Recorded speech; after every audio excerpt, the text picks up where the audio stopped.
Well, appreciate you guys coming out here at 4:30. Usually we do this earlier, but we have bowl practice and a lot of stuff going on in the building right now, and our guys are in final exams, and it's an exciting time. And this recruiting class certainly makes it even more exciting. So before we get into your questions, some thank yous. I want to thank Eric Josephs, who is our Director of Player Personnel, Cassie Petty, who's our Director of on-campus recruiting and recruiting operations, and the rest of the whole recruiting team did an incredible job in this really is a multi-year effort. You know, some of these kids we've been recruiting for 4 years, and that's really the way it works here. And the people that run our recruiting operations and our staff, led by Eric Josephs, they do such a good job. And my hat's off to our coaching staff. They did an incredible job developing relationships, identifying the right people, and then following through with the recruitment. And certainly in this day and age, there's a lot of attacks. There's a lot of stuff that goes on in the recruitment, and to see it to the finish line the way they did, really pleased. We have 28 members of this class, and I think it's well-rounded. I think it brings a lot of different attributes that we're going to add to our football team that are going to make us better in the future. And it's the highest academic class in my career, all the years that I've been the head coach, which I'm really proud of that too. As I've said to you guys so many times, it's a very challenging academic institution, and they compete with some really tremendous students in the classroom. Forget who they compete with on the field.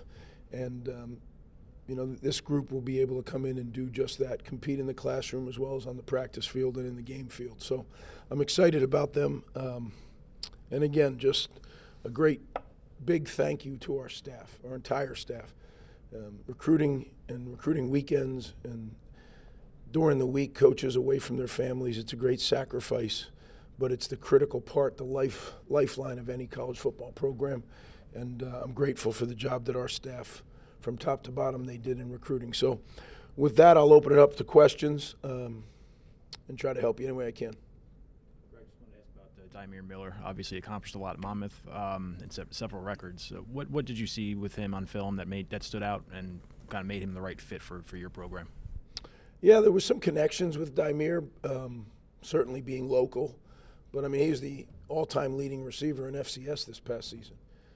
He happened to be childhood friends with Aaron Young. They played, I don't know if it was Little League or what it was together, football. But my hat's off to Aaron. I mean, he helped us in the recruitment, and I think we have a receiver there that can help us. He's very fast. I think this class overall brings a lot of speed to our team, and that's something, you know, is very important to me and the philosophy with which I coach and what I expect our program to play. So. But he fits right in there, and you know, he's a one-year guy, so we expect him to come in here and have an immediate contribution and impact on our team. AJ Surace, what did you like about him as a prospect, and just kind of what does he bring to this class? Yeah, AJ is he's a tremendous football player. It's in his blood. You know, his dad is a longtime head coach at Princeton and in the National Football League before that, and just a great family. Family of educators. His grandpa was a legendary coach down in South Jersey. So you guys know the story, and AJ is every bit the culmination of all that. He's a football guy. He's a great student, and I think is going to be a great quarterback at Rutgers. Coach, you had your first commitment in your tenure as head coach from Georgia, and Antonio White. Just how big is it to bring him into the program and just to sort of expand the footprint into the state of Georgia? Yeah, Antonio is an excellent football player. He's got all the skills to be another, you know, in a long line of great defensive backs that played at Rutgers. And you're right, our reach has kind of grown in recruiting, and I think that has a lot to do with, you know, the Big Ten is a national brand, and it's never become more national than it is now from coast to coast, right, starting next year. And Rutgers is a national brand, and I think we have the ability now to do a little more in an expanded footprint than maybe we did our first go-round. So we're taking advantage of that. And I have grown so focused and can see so clearly what we want in a player, both from a physical standpoint, from a cultural standpoint, and then again from an academic standpoint. And I'm really hard on our coaches and our recruiting staff, and don't settle just because he's got 2 of the 3 or 1 of the 3. It needs to be 3 of the 3. And sometimes you got to stretch your boundaries a little bit. Now, sometimes in the past, we had to settle for 2 of the 3 or 1 of the 3 because that's what we could get. I would tell you in this class, most of these guys, if not all of them, are 3 for 3s. And that's what we need here. And again, I don't get caught up in rankings. I don't care about any of that stuff. I care about finding the right guys for our program that are an athletic fit. They're that good a player. They're a cultural fit. They can live in our program and succeed in our program. And they're an academic fit that they can succeed here at Rutgers in the classroom. And that's what's important to me. We got to find people that fit our program. Greg, a 2-part question. One, these kids have been committed a while. So in today's era of guys going all over the place and looking at other schools and decommitting, what is it about this class that kept them together? And 2, the young wide receivers, you talk about them and having the #1 player in the state of New York. Yeah, those are 2 good questions. First one is keeping the class together. You're right, Fooch. We had 1 decommitment in the entire class. It happened early on. We've been able to recruit this class. Like I said, it's a culmination of many years of recruitment. And that's hats off to our staff, our coaching staff that actually was on the road recruiting them and on the phones with them, and our recruiting staff that did all the background work and the legwork on all the things that we do. I'm really proud of the way that our guys go out and build relationships, not only with the prospect, with his family, with his coach. I believe, I know old school, I believe the high school coach is still very, very important in recruiting. There's a lot of young coaches out there right now that don't even talk to the high school coach. They just go right to the player and their family, and hey, that's one way to do it. It's just not the way I do it. It's not the way we do it at Rutgers. There's people involved in this process. Certainly the prospect, but then his family and his head coach. Those are very, very important people to me, and our guys do a great job of touching all those touch points and making sure that the communication is consistent. And we're very clear what we're looking for, so there's no secret. We're very honest. People sometimes get frustrated. Well, why haven't you offered my kid? And I always just say, look, we're going to have to agree to disagree. But I always think if you go to the coach and you say, if someone came in here and told you who you have to start at quarterback, what would you say? You throw them out of the office, right? You work at this. Well, that's kind of where we're at in our program. We know exactly what we're looking for, and we have to agree to disagree sometimes if we're not going to give. I don't make scholarship offers to kids if they're not acceptable, if they're not committable offers. That's one thing I don't like about college football right now. Teams are offering 400 or 500 kids. Well, how could they be committable, right? It's literally just more of an invitation to come to summer camp. We make committable offers, and this group we made them to, and some of them took them, and then we really stuck with our guys, and that's why I know they know who we are. I don't want guys that think they're coming to one thing and all of a sudden they show up and it's something totally different. We're transparent with it. We had some visitors that come, with bowl practice. I really like it. We have some visitors come, and I can tell you I think there was some guys that came and saw the way we practiced. And it's a little harder than they want to practice. So they went somewhere else, and that's fine. Better now than later, right? This is the way we practice. And we don't put on a recruiting practice so people can see, high fives and chest bumps. This is how we practice. And if you want to do it this way, you'll get better. You'll end up in the NFL if you're talented enough, and you'll get your degree. Those are pretty good things. But this is the way we do it here. That's how we have to do it. Second part of your question, the receivers. Really good receiver class. And you hit it on the head. K.J. Duff, #1 player in the state of New York. What is number 1, number 2? I don't know what that means. I know K.J. Duff understands what it is to be a Rutgers player. Right? His teammate Ian Strong the year before came here, and he had an inside view of who we are through his teammate. And he came. So number 1, that tells me Ian Strong's doing well. And number 2, it tells me K.J. Duff knows exactly what he's getting into. And those two will be fun to watch in the years ahead together. You look at Ben Black, another guy who can fly. Isaiah Crumpler, I don't want to leave anybody out, but we really do have a good group coming in that can run, that can catch, that can do all those things. So we need more numbers at the position, and I think we're getting it, so that's good. Does that answer your question, Fooch? Yeah. Two-parters are hard, you know. I forget sometimes. Thank you. Oh, well, unfortunately, I have a two-parter for you. All right, Richard. Farrell Nagu, is that if I pronounced that correctly? Don't make me call penalty now. jeez. Come on. Farrell Nagu, did I pronounce that one correctly? Yeah, you did. Right on the net. See, Yep. there we go. He's one of the most recent offers, just recently flipped today. Can you talk about when you guys first evaluated him and when you kind of found him and all that? And then the second part, how easy of a sell was it to him, being that half the defensive line room is basically Canadian at this point? Good question. Yeah, we evaluated Farrell in summer camp. He came down here and came to our summer camp. And at the time, I really liked him, and our coaches really liked him, but we weren't sure he was exactly a fit. So what we did is we were very honest with him. We told him, we want to see your senior tape. When your season's over, we'll evaluate it. We did. We really liked his senior tape. Coach Corey Heatherman went up to Montreal and met and saw him and came back to me and said, Coach, this is a sure thing. We got to go. So we went as hard as we could, and we were fortunate to be able to. You know, we weren't the only ones who got to his senior tape and decided that he, you know, he did flip his commitment, but there was other people that we were battling as much or more than the school he was committed to. So I was very excited for that to happen. I think he's another fine young man, and you're right. When you look at it, we have 7 guys from Canada now. We will, when they enroll, 7 guys from Canada on our team, and they all 7 happen to be on defense.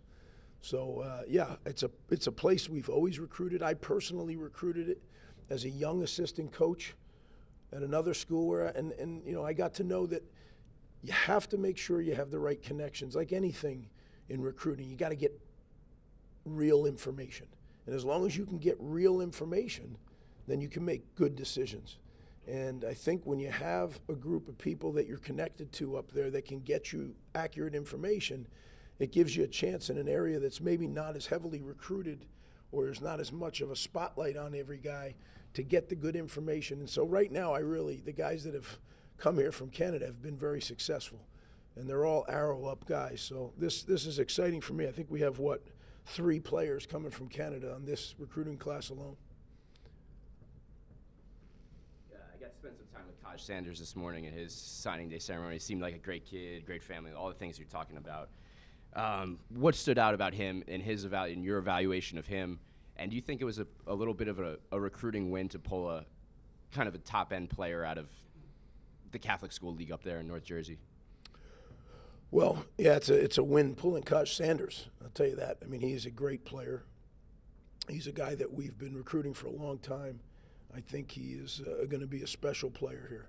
And the fact that he comes from a quality program up in North Jersey at Bergen Catholic, Vito Campanelli does a great job with the entire program. And certainly we get a guy that, you know, our plans are to play him in the secondary. But, I mean, you watch him play as a running back this year. He was electric as a running back. So it tells you kind of the athlete that he is. Now, he played in the secondary for them, but, I mean, this is the kind of athlete you're talking about. And I think raised the right way, really a tough football player, loves football. And, again, I keep coming back to the guys that fit us. This is not a good place if you don't love football. If you're a like-it guy, you probably should go somewhere else. And that's just being honest. And I tell players that right off the bat. This is a love-it guy.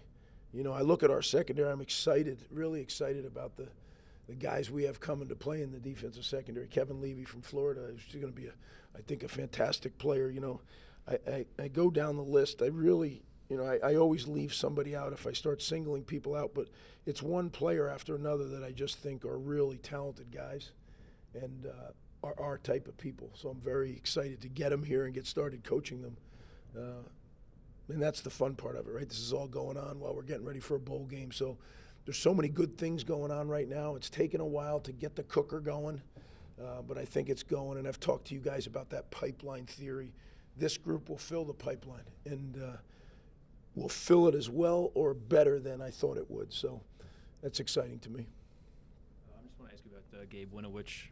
What stood out to you about him on when you were recruiting him, and then the fact that he transferred to play here in New Jersey so he could be an early enrollee and play with AJ? I guess, what does that say to you about him and kind of how much it means for him to be here?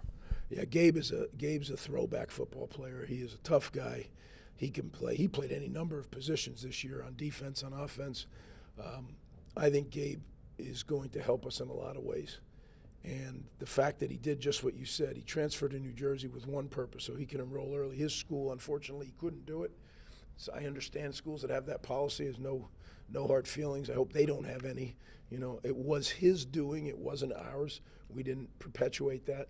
But when he told us what he wanted to do and he went through with it, I said, wow, this guy is really serious about getting his college career going. So it's going to be great to have him here. You know, you see him here on game days. He's here for most games, he and AJ. You know, that's what I love. You know, I'd see him before every game, see him after every game with the home games. They feel like family already. This whole class feels like they're part of us because we've been recruiting them for a long time. There's very few. You know, there's a couple, you know, like you talked about, Pharrell. We had him at camp, but he didn't commit till yesterday. That's a new addition. But a lot of these guys have been committed for over a year. So it's exciting. How much of a role was Marquise Watson able to play in this recruiting class, putting it together? And can you just share any update on him? Can he coach in the bowl game, and just what's his status right now? Yeah, Keith's played a big part in a lot of these kids. Yeah, he's a tremendous recruiter.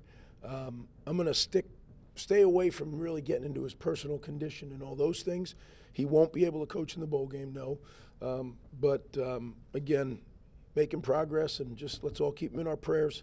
He's definitely one of us, and he definitely had a big impact on this recruiting class. Greg, as a former hard-nosed linebacker, did you find a few in this class? Well, yes, we did, Fooch. And I appreciate the compliment. I don't know, some would argue maybe not the toughest, but I appreciate the compliment. You know, you go down and you look at our linebacker class. You know, the one guy that, well, there's several actually, but Sam Pyloff from Wisconsin is a guy that I just fell in love with watching him play. I thought that he epitomizes how we like to play. He's a run and hit guy. He's reckless.